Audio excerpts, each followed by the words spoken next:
Thank you MLA గారు. గౌరవనీయులు మిత్రులు పల్లా రాజేశ్వర రెడ్డి గారు, మన జనగామ శాసనసభ్యులు,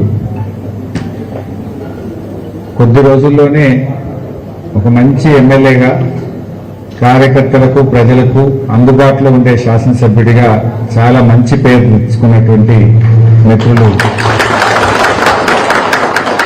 పల్లా గారు, గౌరవనీయులు తాటికొండ రాజన్న గారు, తమ్ముడు ఎర్రోల శ్రీనివాస్ గారు, క్యామ మల్లేశన్న గారు, నరసింహరావు గారు, కృష్ణారెడ్డి గారు, చాలా మంది కనబడుతున్నారు. మా మాజీ శాసనసభ్యులు మిత్రులు పెద్ది సుదర్శన్ రెడ్డి గారు, సుందరరామరెడ్డి గారు, ప్రేమలతక్క గారు, ఇంకా చాలా మంది ఉన్నారు. వేదిక మీద ఉన్న పెద్దలు, మా మీడియా సోదరులు, మా బీఆర్ఎస్ కొత్తగా గెలిచిన మా కౌన్సిలర్లు, అదేవిధంగా బీఆర్ఎస్ కుటుంబ సభ్యులు అందరికీ పేరు పేరున నమస్కారం. ధరణి మీద అనేక అవాకులు చవాకులు పేలినటువంటి కాంగ్రెస్ ప్రభుత్వం ఈరోజు కొత్తగా భూభారతి అనేటువంటి చట్టాన్ని తెచ్చాం. బాబు కొద్దిగా సౌండ్ తక్కువ పెట్టినాను. భూభారతి అనే చట్టాన్ని తెచ్చాం. ఇదేదో ప్రజలకు బాగా మేలు చేస్తుందని చెప్పి ఊదరగొట్టినారు. అది భూభారతి కాదు, అది భూహారతి అయిపోయింది. ఇవాళ భూభారతి వచ్చిన తర్వాత 22A కింద 1 కోటి ఎకరాల భూములు పెట్టినారు. అంటే నిషేధిత భూముల జాబితాలో లక్షల ఎకరాలు పెట్టి డబ్బుల వసూళ్లకు పాల్పడతా ఉన్నారు. స్వయంగా ఆయన ఒక ఆయన ఉంటాడు, ఏది పేలని బాంబుల శాఖ మంత్రి, తుసు బాంబులు ఉంటాయి, పేలని బాంబుల శాఖ మంత్రి పొంగులేటి, ఆయన నుంచి మొదలుకుంటే మండల స్థాయి వరకు కూడా నిషేధిత భూముల జాబితాలో పెట్టి ఇవాళ ప్రజల ఉసురు పోసుకుంటా ఉన్నారు. ఆనాడు మీరేం చెప్పిండ్రు? నిషేధిత భూములన్నీ తీసేస్తామని చెప్పి ఇవాళ 1 కోటి ఎకరాలు దాటింది నిషేధిత భూముల జాబితా. అది బయట పెట్టండి. హైకోర్టు కూడా చెప్తుంది నిషేధిత భూముల జాబితాను ఆన్లైన్లో పబ్లిక్ డొమైన్లో పెట్టండి అని. నిజాలు ప్రజలకు తెలుస్తాయి కదా, ఏది పెట్టిండ్రు ఏది పెట్టలేదో తెలుస్తుంది కదా. ఎందుకు నిషేధిత భూముల జాబితా ఆన్లైన్లో పెట్టలేరు? ఎందుకు కొత్తగా మీరు భూములు పెట్టుకుంటూ పోతున్నారు? ఇందులో పెద్ద స్కామ్ జరిగింది. త్వరలోనే అన్ని భూముల వివరాలు బయట పెడతాం.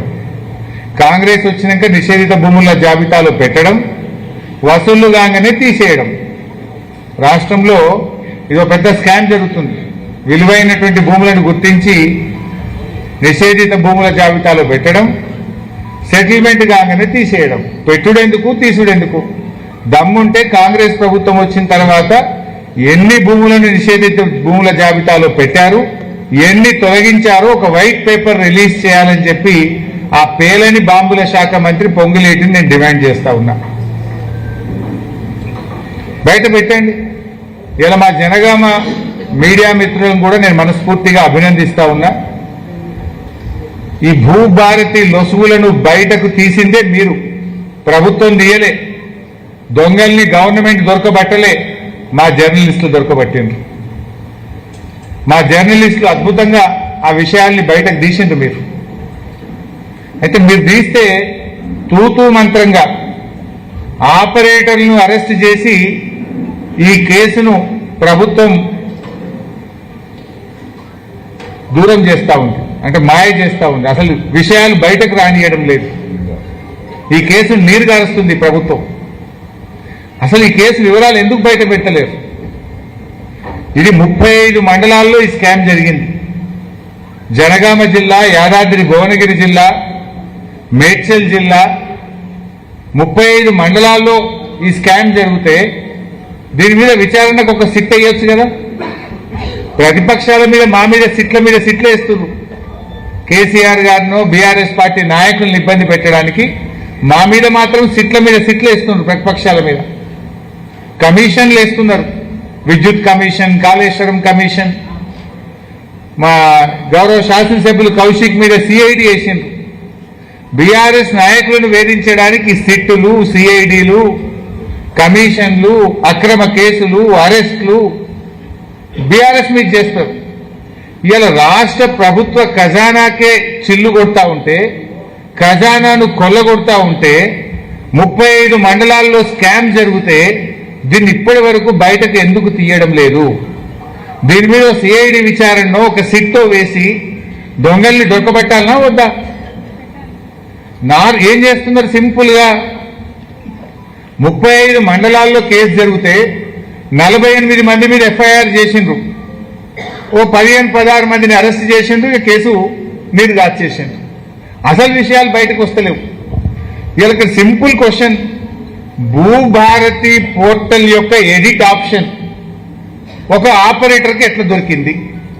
భూభారతి పోర్టల్ దాన్ని ఎడిట్ చేయాలంటే కేవలం ఆర్డీఓకు, తహసీల్దార్కు మాత్రమే అవకాశం ఉంటుంది. ఇవాళ ఈ కేసులో డబ్బులు కట్టేటువంటి డబ్బులను 10% చూపించి ఆ ఎడిట్ ఆప్షన్ ఒక ఆపరేటర్ ఎట్లా చేసిండు? ఆపరేటర్ చేతికి ఆ కోడ్ ఎట్లా పోయింది?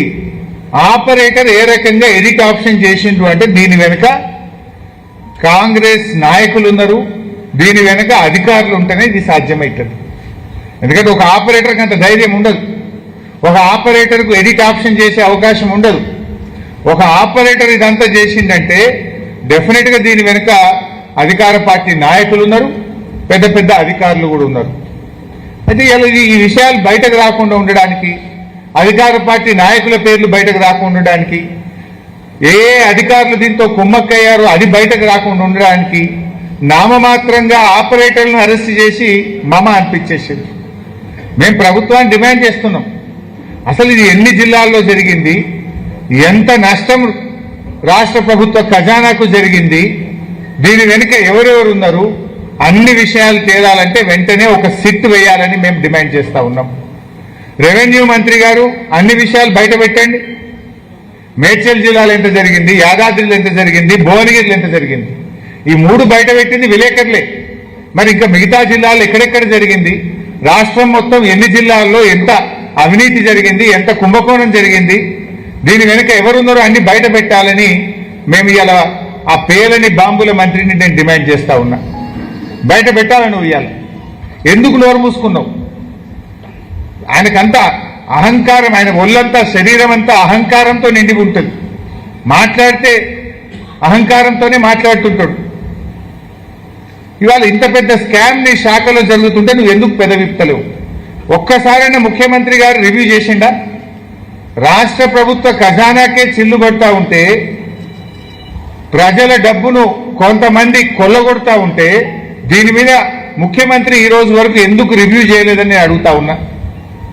చీటికి మాటికి రివ్యూ చేసి బీఆర్ఎస్ నాయకుల మీద కేసులు పెట్టే రేవంత్ రెడ్డి ఇలా రాష్ట్ర ప్రభుత్వ ఖజానాకు కోట్లాది రూపాయల డబ్బు మీ యొక్క లోపభూయిష్టమైనటువంటి భూభారతి వల్ల నష్టం జరిగితే రివ్యూ చేసే బాధ్యత ముఖ్యమంత్రికి లేదా? ఎందుకు రెవెన్యూ మంత్రిని చూస్తే భయపడుతున్నావా? పొంగిలేట్ అంటే నీకు భయమా? కారణమేంటి? పొంగిలేట్ బయట పెట్టడా, ముఖ్యమంత్రి రివ్యూ చేయడా? ఇది ప్రజల సొమ్ము కదా. రైతు బంధు ఇయ్యే శాత కాదు నీకు. ఇలా రైతు బంధు ఇయ్యకుండా రైతుల ఉసురు పోసుకుంటా ఉన్నావు నువ్వు. ఇలా ముఖ్యమంత్రి గారు ఏమన్నా అడిగితే డబ్బులు లేవంటాడు. నీకు మాత్రం 100 కోట్ల రూపాయలతో నువ్వు క్యాంప్ ఆఫీస్ కట్టుకోవచ్చు, 100 కోట్లు పెట్టి ఫుట్బాల్ ఆడొచ్చు.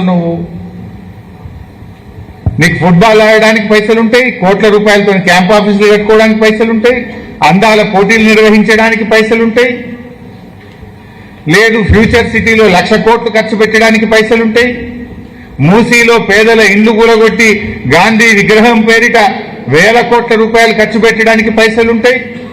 రైతులు అనగానే పైసలు లేవని చెప్పి ఇవాళ మాట్లాడుతూ ఉన్నాడు.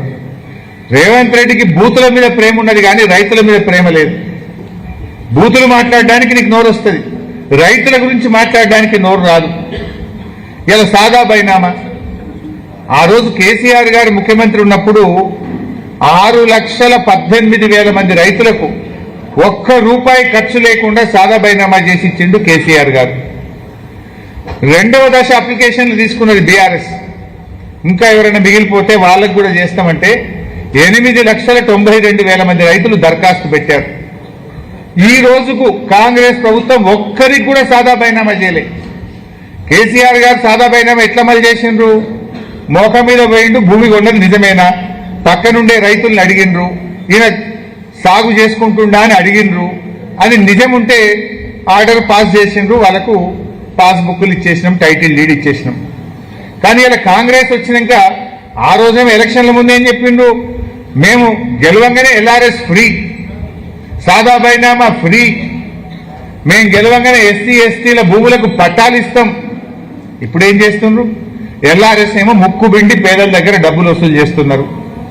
ఎస్సీ ఎస్టీల భూములకు పట్టాలు ఇస్తామని చెప్పి పట్టాలు ఇస్తలేరు. కానీ ఎస్సీ ఎస్టీల భూములు రేవంత్ రెడ్డి ముఖ్యమంత్రి అయిన తర్వాత 1,00,000 ఎకరాల ఎస్సీ ఎస్టీ భూములను ఇవాళ ప్రభుత్వం స్వాధీనం చేసుకున్నది. 1,00,000 ఎకరాలు తీసుకున్నారు. ఇందిరమ్మ రాజ్యం అంటే ఎస్సీ ఎస్టీలకు భూములు పంచుడా, ఎస్సీ ఎస్టీల భూములు గుంజుకుడా? రేవంత్ రెడ్డి ముఖ్యమంత్రి అయినాక హైదరాబాద్, రంగారెడ్డి, సంగారెడ్డి, మేడ్చల్, హైదరాబాద్ పరిసర ప్రాంతాల్లో 1,00,000 ఎకరాల ఎస్సీ ఎస్టీ భూములను ఇవాళ స్వాధీనం చేసుకున్నారు. ఎలక్షన్ల ముందేమో పట్టాలు ఇస్తామన్నారు, గెలిచి గద్దెనెక్కినాకనేమో భూములు లాక్కుంటున్నారు మీరు. అట్లనే సాదా బైనామా తప్పకుండా చేస్తామన్నారు. 8,92,000 మంది కేసీఆర్ గారి హయాంలో అప్లికేషన్ పెట్టుకున్నారు సెకండ్ ఫేజ్ లో. ఇవాళ వీళ్ళు వచ్చినాక ఏం చేసిండ్రు? అమ్మినోళ్ళు అఫిడవిట్ ఇవ్వాలన్నట. అమ్మినోళ్ళు అఫిడవిట్ ఇచ్చినాక నీ దగ్గరికి ఎందుకు వస్తారు? సాదా బైనామా గవర్నమెంట్ ఏం చేస్తుంది? అమ్మినోడు ఇస్తలేడు కనుకనే, అది అమలైతలేదు కనుకనే, పాస్బుక్ టైటిల్ డీడ్ లేకపోతే ఎరువులు వస్తలేవు, రైతు బంధు వస్తలేదు కనుకనే, అది అమలైతే మాకింత ఎరువులు దొరుకుతాయి, పాస్బుక్ టైటిల్ డీడ్ వస్తే మాకింత రైతు బంధు పడుతుందని కదా. ఆనాడు బీఆర్ఎస్ హయాంలో కోర్టు కేసు వల్ల సెకండ్ ఫేజ్ మేము చేయలేదు. నువ్వు వచ్చినాక కోర్టు కేసు పోయింది. కానీ నువ్వేం చేసినావు? నోటితో నవ్వి నొసటితో వెక్కిరించినట్టు సాదా బైనామా అమలు చేయమంటే గతంలో బీఆర్ఎస్ హయాంలో లేనటువంటి కొత్త నిబంధన, బాండ్ పేపర్ మీద అమ్మిన ఆయన అఫిడవిట్ ఇవ్వాలి. నేను అడుగుతున్నా, 8,92,000 మంది రైతులు దరఖాస్తు పెడితే ఒక్కలన్నా అఫిడవిట్ ఇచ్చిండ్రా? ఒక్క రైతు కన్నా నువ్వు పాస్బుక్ ఇచ్చినావా? మోసం చేసినావు నువ్వు రైతుల్ని. ఆ రోజు మేము ఇచ్చినాం. 6,18,000 మంది రైతులకు ₹1 ఖర్చు లేకుండా సాదా బైనామా అమలు చేసి నాటి కేసీఆర్ ప్రభుత్వం పాస్బుక్లు ఇచ్చింది, రైతు బంధు ఇచ్చింది. కానీ నువ్వు ఒక్కరికి కూడా ఇవాళ సాదా బైనామా చేయలే. రైతుల్ని మోసం చేస్తా ఉన్నావు. ఎస్సీ ఎస్టీలకు పట్టాలు ఇస్తాను మోసం చేసినావు. ఎల్ఆర్ఎస్ ఫ్రీ అని దగా చేసినావు నువ్వు. ఇవాళ ఇంత పెద్ద స్కామ్ జరిగితే ఇవాళ ఈ స్కామ్ ను బయటకు రాకుండా ఈ కేసును నీరుగారుస్తున్నారు. ఎందుకంటే దీని వెనుక అధికార పార్టీ నాయకులు ఉన్నారు. ఉన్నత అధికారుల హస్తంతోనే ఈ స్టాంప్స్ అండ్ రిజిస్ట్రేషన్ డిపార్ట్మెంట్ లో పెద్ద ఎత్తున అవినీతి జరిగింది, ప్రజాధనం కొల్లగొట్టబడ్డది. ఈయన ఈ పేలని బాంబుల మంత్రి నేను ఎన్ఐసితో పెట్టినా, ఎన్ఐసి సాఫ్ట్వేర్ అని చాలా గొప్పలు చెప్పిండు. భూభారతి అనేది ఎన్ఐసి సాఫ్ట్వేర్ మీద. మరి ఎందుకు ఇదంతా అవినీతి జరుగుతుంది? నీ ఎన్ఐసి సాఫ్ట్వేర్ పనిచేస్తలేదా? ఎక్కడ లోపం ఉంది? ఆనాడు ధరణి ఉన్నప్పుడు ఇటువంటి లోపాలు జరగలే. వారం రోజుల్లోగా ఇంటికి పట్టా పాస్ పుస్తకాలు వచ్చినాయి. ఇవాళ కాంగ్రెస్ వచ్చినాక 6 నెలల పాస్బుక్లే వస్తారు రిజిస్ట్రేషన్ చేసుకున్న వాళ్ళకు. 6-7 నెలల నుంచి ఎవరికి పాస్బుక్ రావడం లేదు. ప్రజలు ఇబ్బంది పెడతా ఉన్నారు పాస్బుక్లు రాక. మరి నాడు కేసీఆర్ గారు ధరణి ఉన్నప్పుడు వారం రోజుల్లో పోస్టులు ఇంటికి వచ్చింది. మీరేం చేస్తుండ్రు? పాస్బుక్లు ఇస్తామని మనిషికి 300 వసూలు చేస్తుండ్రు. రిజిస్ట్రేషన్ అప్పుడే పైసలు తీసుకుంటున్నారు, కానీ పాస్బుక్లు మాత్రం ఇస్తలేరు. ఉల్టా ఇవాళ ప్రభుత్వ ఖజానాకు రావాల్సిన డబ్బులు బ్రోకర్ల చేతికి, కాంగ్రెస్ నాయకుల జేబుల్లోకి పోతుంటే దీన్ని విచారణ చేయరు. అసలైనటువంటి దొంగల్ని పట్టుకోకుండా ఇవాళ కేసును నీరుగారుస్తున్నటువంటి పరిస్థితి ఉన్నది. మరి ఎన్ఐసి సాఫ్ట్వేరు అని గొప్పలు చెప్పిన పొంగులేటి ఇవాళ ఏం చెప్తావు? ఎందుకు నీ భూభారతి ఫెయిల్ అయింది? ఎందుకు ఈ అవినీతి జరుగుతుంది? ఇవాళ పొంగులేటి గారు సమాధానం చెప్పాల్సినటువంటి అవసరం ఉంది. ఎవరో ఆపరేటర్ బసవరాజుని అరెస్ట్ చేసి కేసు అయిపోయిందంటారు. బసవరాజు వెనుక ఉన్న అధికార పార్టీ నాయకులు ఎవరు? బసవరాజు వెనుక ఉన్న ఉన్నత అధికారులు ఎవరు బయటకు దిగరా?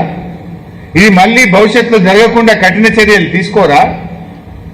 బీఆర్ఎస్ నాయకులను మాత్రం అక్రమ కేసులు పెట్టి పడి అరెస్ట్ చేస్తారు. ఈ కేసులో 48 మంది మీద మీరు కేసు పెడితే ఎందుకు 15 మందిని అరెస్ట్ చేసి చేతులు దులుపుకుంటున్నారు? మిగతా వాళ్ళని ఎందుకు వదిలిపెట్టినారు? ఎందుకు లోతైనటువంటి విచారణ జరపడం లేదో ఇవాళ ప్రజలకు సమాధానం చెప్పాలని చెప్పి కూడా నేను డిమాండ్ చేస్తా ఉన్నా. మరి సిట్టో, సిఐడిలో, కమిషన్లో అది కేవలం ప్రతిపక్షాలకే పరిమితమా? అంటే ప్రతిపక్షాల మీద పగబట్టుడు, పేదల ఇల్లు కూలగొట్టుడు, ఇంతేనా నువ్వు చేసేది? ప్రతిపక్షాల మీద పగబట్టుడు, పేదల ఇల్లు కూలగొట్టుడు, లాస్ట్కి ఇలా గుడిని కూడా కూలగొట్టుడు. ఇక నిన్నటిదాకా ఇల్లు కూలగొట్టిండ్రు. కేసీఆర్ గారు కట్టించిన శారదా పీఠాన్ని కూలగొట్టమని పొద్దుగాల పోలీసులు పోయారు. మళ్ళీ అటు పోయినా అందుకే లేట్ అయినా నేను ఇవాళ. ఇక నిన్నటిదాకా ఇల్లు కూలగొట్టుడు అయిపోయింది, ఇలా గుళ్ళు కూడా కొడతాడ. కేసీఆర్ ఆనవాళ్ళు మారుస్తా అంటే కేసీఆర్ గారు కట్టించిన గుడి కూడా కూలగొట్టాడు రేవంత్ రెడ్డి. ఇదేనా ఆనవాళ్ళు మార్చడం అంటే? అందువల్ల నేను పొద్దున అనుకోకుండా అటు పోతే గంటన్నర లేట్ అయినా క్షమించాలి మీరందరూ కూడా. అయితే ఇలా 2.5 ఏళ్ల కాంగ్రెస్ పాలనలో ముఖ్యమంత్రి, మంత్రుల ఆస్తులు పెరిగినాయి, పేదల బతుకులైతే మారలే. రైతు బంధు రాదు, కళ్యాణ లక్ష్మి చెక్కులు రావు, బోనస్ రాదు, కేసీఆర్ కిట్ రాదు, పంటల బీమా రాదు. మంత్రులకు మాత్రం ఆస్తులు పెరుగుతున్నాయి, ముఖ్యమంత్రి ఆస్తులు పెరుగుతున్నాయి. ముఖ్యమంత్రి అన్నదమ్ముల ఆస్తులైతే ఇవాళ అడ్డగోలుగా పెరుగుకుంటా పోతున్నాయి. గ్యారంటీలన్నీ గాల్లే కలిసిపోయినాయి. ఇవాళ ఆ రోజు రేవంత్ రెడ్డి గారు, కేసీఆర్ గారు 2 పంటలకు రైతు బంధు ఇస్తే 3 పంటలకు ఎందుకు ఇవ్వమని అడిగిండు. నువ్వు 3 పంటలు కాదు కానీ 1 పంటకి ఇస్తలేవు కదా నువ్వు. కేసీఆర్ గారు బరాబర్ కరోనా వచ్చినా 2 పంటలకు ఇచ్చిండు. 2 పంటలకు ఇస్తే 3 ఎందుకు ఇస్తలేవన్నావు నువ్వు? 3 ఎందుకు ఇస్తలేవన్న రేవంత్ రెడ్డి నువ్వు 1 పంటకు ఎందుకు ఇస్తలేవు? సమాధానం చెప్పాలి కదా. నువ్వు వచ్చినాక ఇది 5వ రైతు బంధు. ఇప్పటికి పడ్డాయి 2, ఎగబెట్టినాయి 3. ఇచ్చింది తక్కువ, ఎగబెట్టింది ఎక్కువ. ఇది 5వ రైతు బంధు ఇప్పుడు పడాల్సింది యాసంగి. కానీ నువ్వు ఇప్పటిదాకా ఇచ్చినాయి 2, ఎగబెట్టినాయి 3 రైతు బంధులు. 15,000 ఇస్తానన్నాడు రాహుల్ గాంధీ. 15,000 కాదు, ఉన్నాయి కూడా ఎగబెట్టినావు నువ్వు. పక్కా బరాబర్ కేసీఆర్ ఉన్నప్పుడు ఒక నమ్మకం ఉండే, రైతులకు బరాబర్ రైతు బంధు పడుతుందని ఒక నమ్మకం ఉండే. నాట్లకు కేసీఆర్ రైతు బంధు ఇస్తే ఓట్లకు రేవంత్ రెడ్డి ఇస్తుండు. ఒకసారి ఎంపీ ఎన్నికల ముందు ఇచ్చిండు, ఒకసారి సర్పంచ్ ఎన్నికల ముందు ఇచ్చిండు. కాదు ఇప్పుడేం ఎలక్షన్ లేవు, మళ్ళీ పెట్టేశాడు. నాట్లకు కేసీఆర్, ఓట్లకు రేవంత్. ఇదేం అంటే మీరు గుర్తు తెచ్చుకోండి. ఎంపీ ఎన్నికల ముందు ఒకసారి పడ్డది, సర్పంచ్ ఎలక్షన్ల ముందు ఒకసారి పడ్డది. ఇప్పుడు యాక్చువల్గా ఎంపీటీసీ, జెడ్పీటీసీ ఎలక్షన్ ఉంటే పడుతుండే, పర్లేదా?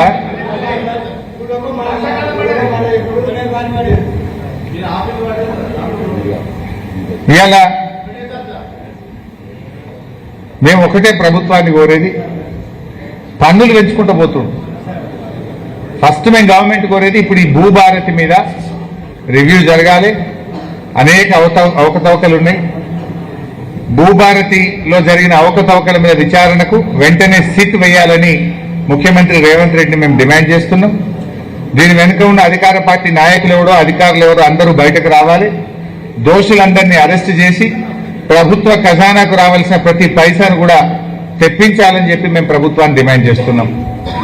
అదేవిధంగా సాదా బైనామా అమలు విషయంలో ఏదైతే అమ్మిన వాళ్ళు బాండ్ పేపర్ మీద అఫిడవిట్ పెట్టాలనే నిబంధన పెట్టిండ్రో ఆ నిబంధనను తొలగించాలని, ఈ 8,92,000 మంది రైతులకు వెంటనే సాదా బైనామా అమలు చేయాలని బీఆర్ఎస్ పార్టీ పక్షాన మేము డిమాండ్ చేస్తా ఉన్నాం. మరి అదేవిధంగా రైతులకు తక్షణమే రైతు బంధు నిధులను విడుదల చేయాలని చెప్పి కూడా బీఆర్ఎస్ పార్టీ పక్షాన డిమాండ్ చేస్తా ఉన్నాం. ఇవాళ ఈ ప్రభుత్వం వచ్చిన తర్వాత నాగార్జున సాగర్, శ్రీశైలం 2 ప్రాజెక్టులలో అతి తక్కువ నీటి వినియోగం చేస్తా ఉంది రాష్ట్రం. అంటే మన నీళ్లను మనకు దక్కించడంలో కూడా రేవంత్ రెడ్డి, నీళ్ల మంత్రి ఉత్తమ్ కుమార్ రెడ్డి ఫెయిల్ అయిపోయినరు. సాగర్, శ్రీశైలంలో అడ్డగోలుగా ఆంధ్రప్రదేశ్ నీళ్లు మలుపుకుపోతున్నది. రేవంత్ రెడ్డి గుడ్లప్పగిచ్చి చూస్తున్నాడు.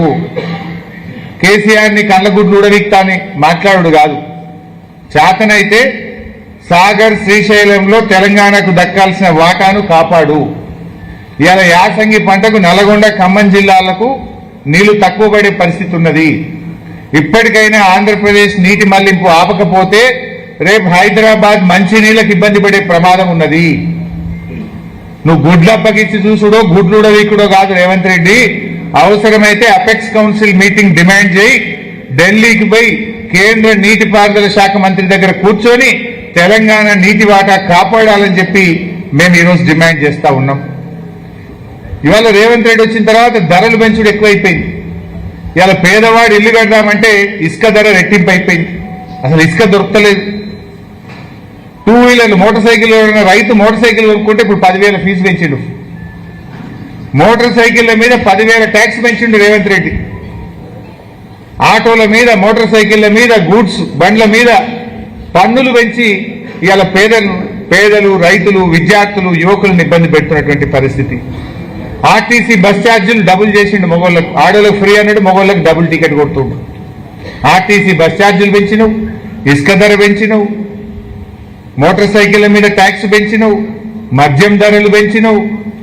ధరలు పెంచుడే తప్ప పేదలకు ఇచ్చుడు లేదు. ధరలు పెంచుడు, కమిషన్లు దంచుడు, పేదోళ్ళకి ఎగ్గొట్టుడు. అన్ని పథకాలు ఆగం పెట్టిండు ఒకటొకటి. ఇందిరమ్మ ఆత్మీయ భరోసా అన్నావు, బడ్జెట్లో పెట్టిండు. బట్టి గారు కాంగ్రెస్ వాళ్ళంతా బల్లలు కొట్టిర్రు. ఒక్కరికైనా పడ్డదా ఇందిరమ్మ ఆత్మీయ భరోసా? వ్యవసాయ కూలీలకు సంవత్సరానికి 12,000 ఇస్తామన్నారు. ఎందుకు బంద్ అయింది ఇందిరమ్మ ఆత్మీయ భరోసా? ఎందుకు అటకెక్కింది? రాజీవ్ యువ వికాసం ఎందుకు అటకెక్కింది? 2.5 ఏళ్లైనా ఒక్క యువకుడి కన్నా ఉద్యోగాలు ఇచ్చింది లేదు. రాజీవ్ యువ వికాసం కింద సాయం చేసింది లేదు. మాటల్లోనే రాజీవ్ యువ వికాసం, మాటల్లోనే ఇందిరమ్మ ఆత్మీయ భరోసా, మాటల్లోనే రైతు బంధు, చేతలకు వచ్చే వరకు మొండి చేయి అయిపోయింది. హస్తం గుర్తు కాస్త మొండి చేయి అయిపోయింది. సో వెంటనే ఇవి అమలు చేయాలని చెప్పి కూడా డిమాండ్ చేస్తూ, తెలంగాణ నీటి హక్కులను కాపాడాలని కూడా డిమాండ్ చేస్తూ, ముఖ్యంగా ఈ రెవెన్యూలో జరిగినటువంటి కుంభకోణంలో సిట్ వేసి మొత్తం పూర్వాపరాలు బయటకు తీయాలని, దీని మీద ప్రభుత్వం ఒక శ్వేతపత్రాన్ని విడుదల చేయాలని చెప్పి కూడా డిమాండ్ చేస్తున్నాం. దీన్ని ఇంతటితో వదలం. రేపటి అసెంబ్లీ సమావేశాల్లో కూడా ఈ అంశం మీద గట్టిగా లేవనెత్తుతాం. తప్పు మీది రైతులకు నోటీసులు ఇస్తున్నారు. రైతులకు ఎట్లా నోటీసులు ఇస్తారు? ఈ నోటీసులన్నీ వాపస్ తీసుకోవాలని. ఎందుకంటే రైతు డబ్బు కట్టిండు కనుకనే రిజిస్ట్రేషన్ చేసిండ్రు. మీ తప్పు మీదైతే శాపం రైతులకు ఎందుకు? పాపం మీది, శాపం రైతులక? ఈ నోటీసులు, రైతులకు ఇచ్చిన నోటీసులను ఉపసంహరించుకోవాలని, తక్షణమే రైతులకు పూర్తి హక్కులు కల్పించాలని, ఎవడైతే డబ్బులు తిన్నాడో వాళ్ళ దగ్గర కక్కించి అది ప్రభుత్వ ఖజానాకు జమ చేయాలని చెప్పి డిమాండ్ చేస్తున్నాం.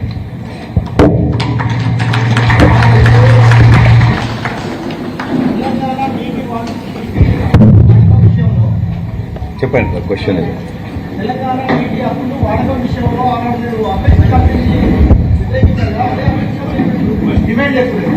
అపెక్స్ కమిటీలో రేజ్ చేసి అడిగినాం, మేము హక్కులు కాపాడినాం. అపెక్స్ కౌన్సిల్ మీటింగ్ 2 సార్లు పెట్టించి తెలంగాణ నీటి హక్కులను కాపాడింది బీఆర్ఎస్, హక్కులను కాలరాస్తున్నది కాంగ్రెస్.